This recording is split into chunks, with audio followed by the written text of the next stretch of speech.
Halo, kembali lagi dengan Bunda Didi. Hari ini aku buat gorengan Samarinda teman-teman. Nah, kali ini aku buat versi yang pakai telur ya. Dulu pernah aku share juga resepnya tapi yang tanpa telur. Sama-sama enak, tapi ini lebih lembut karena ada telurnya.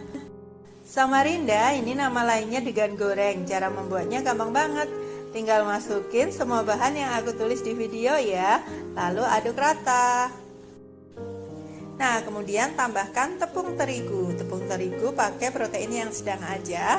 Kemudian kita aduk hingga rata dan halus. Selanjutnya tambahkan kelapa muda, lalu aduk hingga rata. Lalu tambahkan garam dan vanili.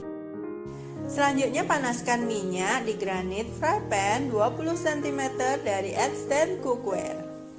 Lalu sendokkan adonan sesuai selera ya ukurannya. Setelah matang kita bolak-balik, lalu tunggu sampai benar-benar matang seperti ini. Kemudian kita angkat dan tiriskan. Nah, seperti ini sudah matang degan goreng atau kue samarindanya.